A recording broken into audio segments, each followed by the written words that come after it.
Here today with the Hyundai INSTER, taking our first look at this one that's just coming to the showroom. This is a pre-production model, so not everything is finalised, but it gives us our first chance to see this new futuristic model. We've got these LED pixel indicators up here, these round, quite cute looking headlights. These are LEDs on this model with LED daytime running lights as well.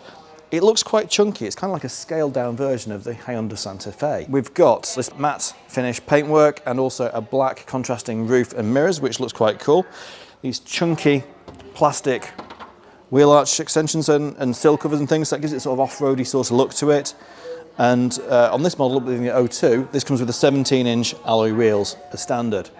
It also comes with a 49 kilowatt hour battery. Now with those wheels, that gives it a range of around 220 miles on the WLTP cycle. Moving down the side of the vehicle, this is a super mini class. It's an A-class size vehicle, A segment size vehicle, but actually it's a B segment internal because it's got such a long wheelbase. It's actually got a longer wheelbase than the Citroën EC3, despite being overall a shorter footprint.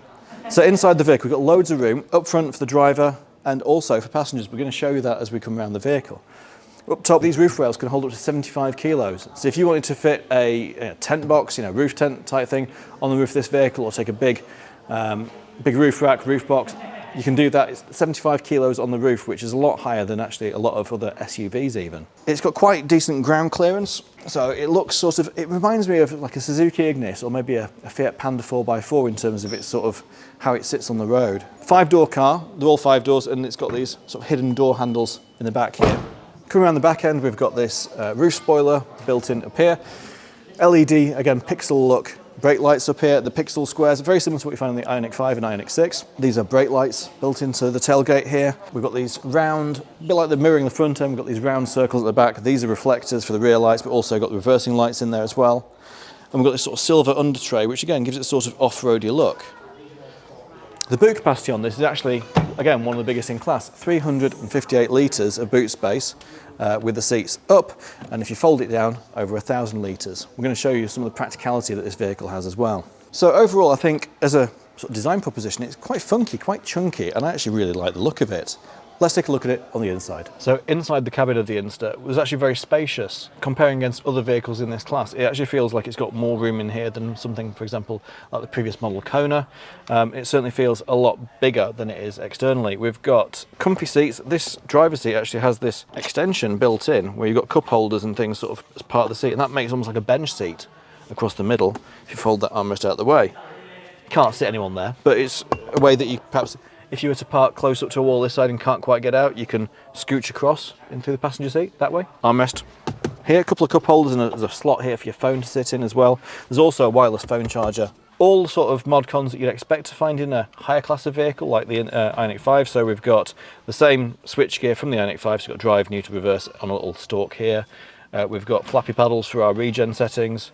We've got a drive mode button, and interestingly on this car, when you press the drive mode button, that makes these LEDs here change. So if you go into sport mode, it goes red, snow goes white, eco, it goes green lights as well. We've got physical buttons for stuff. So this car, although it has been sort of aimed at almost 2 tiers, it's got the people, probably the Gen Z sort of, people who like a funky small car, and it's also aimed at people who are perhaps, empty nesters who are looking at downsizing from a large car to a smaller one.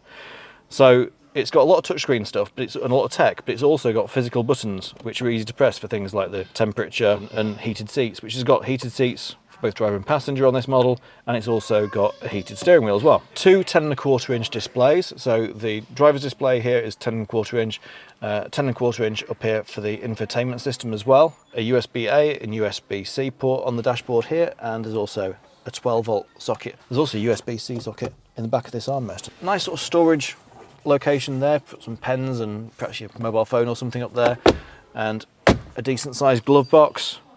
Wireless charger here, as I said. Down here, another storage bin, and down here we've actually got, if you've got the tech pack on the INSTER, then you get a internal vehicle to load, so a 3-pin socket that you can then use to run devices. So what I think this big car could be quite useful for is if you're going away camping, you can have a roof tent up top and you can actually power devices, fridge or whatever else from inside the car.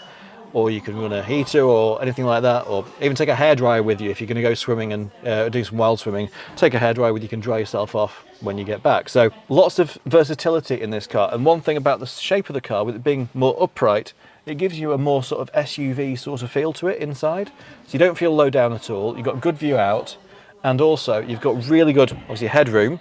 I mean, I'm 5'11", I've got plenty of room. We've had one of my colleagues who was 6'2" and built like Jonah Lumu. He was sat in here and he was comfortable as well. So it'll take a wide range of people. All of these seats are very versatile. We'll show you that in a second, how they all fold down and things. But there's some nice features as well. There's a little curry hook if you handbag perhaps. And there's also one on the passenger door as well. Overall, it feels very nice. We've got reach and rake adjustment on the steering wheel. Plenty of room behind me. In fact, let's look in the back and just see how much room there is. Driver's seat set for me. I'm sat in the back now with the seat in the far most back position. But you'll see I've got acres of legroom here. I've got a good sort of 6-7 inches in front of my knees. There's plenty of room for my feet to go. And with it being a flat floor as well, you can get all the way through. It is a 4-seat car rather than a 5-seat car. But that's nice because you've got 4 very comfortable seats. We've got electric windows in the back, obviously, and there's LED lights in the top. So there's a USB you can get to in the back of the central armrest. There's also some customization you can do with this car. So these panels here, which you'll see have got these sort of big screws on them, these big plastic screws, the tool you can get which replaces those, and you can put all manner of different things in. So we've got a photo frame, we've got a storage hook thing, we've got a thing which holds parking meter cards. So all these sort of things that you can customize the interior with, and as well, the good thing about the Hyundai accessories is they come with a 3-year warranty as well. In fact, there's even things that clip on magnetically to the back of the seat in front and give you like a little table accessory as well.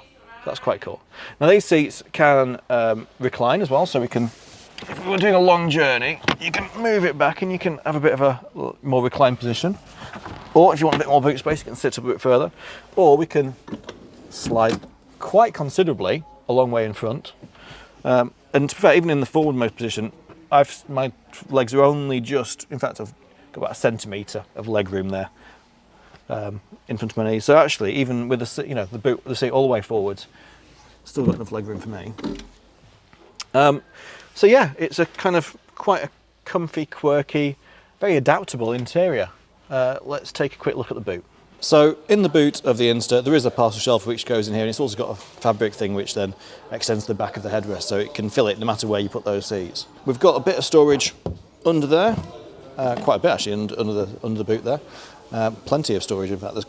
That goes down quite a long way in there. There's definitely room for charging cables, that sort of thing, but also perhaps some dirty boots and that sort of stuff you want to keep separate. If you want to make it more configurable, we can fold down all of these seats, so that extends it to 1,300 litres, and then, party trick, we can also fold down the passenger seat, and that gives you a full flat load level. Now if you put that back and put that one a bit forwards, you can fill in this gap, and effectively you've got room for an airbed. In fact, the driver's seat also folds down as well. So with a bit of faffing around, actually, you can chuck an airbed in, and you can lie all the way down. Don't need the roof tent, you can sleep in the car. Air mattress on here, you'd be absolutely sorted. Air mattress which you can power using the 3-pin plug, of course, at the front as well. So yeah, if you're going for your Instagram best life ever, living every moment, live life, love, this could be the car for you, because actually you can sleep in it. It becomes a little bit of a mobile home. Oh, I'm loving this. The Inster has its charging flap on the front, which means that when you're pulling into charging bays where the charger are typically at the end of the bay, that makes it quite handy. Under here, we've got a Type 2 socket. That'll do up to 11 kilowatts AC. Domestically at home, you get maximum 7 kilowatts on single phase. That means it's going to charge from flat to full in about 7 hours, although it's unlikely to ever be flat when you're plugging in. And then down here underneath it, we've got the 2 CCS pins, so that can do up to 85 kilowatts on a rapid charger. That means it's going to take about half an hour to go from 10% to 80% if you're connected to a 150 kilowatt charger. So doing longer journeys, really not much of a hassle at all. And these are the active charging flaps. So under here, these can open and close depending on how much airflow you need for cooling the battery, or for the air conditioning climate system, or for aerodynamics, they close up same as they do on the Ioniq 5 and Ioniq 6. The Hyundai INSTER starts from 23,495 on the road. That's with the smaller 42 kilowatt hour battery giving around 203 miles of range, and that comes with 15-inch alloys as well. Specking up to this, the O2 spec, where you get bigger wheels and bigger battery as standard. That gets the price up to about sort of £28,000 if you choose this matte paint as well. So matte paint, there's 3 matte finishes you can choose in this car. There's also a couple of pearlescent colours, so actually quite a lot of choice for a small car. You don't get many smaller cars with a matte paint choice. Hope you've enjoyed this quick look at the Hyundai INSTER. The demonstrator will be in our showroom from January, so we'll do a full test drive as soon as that comes available. Hope you've liked this video. If you have, please click the like button, it really helps us out, and let us know what you think of the Hyundai INSTER in the comments below. Click up here to subscribe to our channel and you can see the latest videos go live as soon as they do. Click up here for more information about the Hyundai INSTER on our website. Click down here to see the video review of the Kona EV, and click down here to see the video review of the Ioniq 5.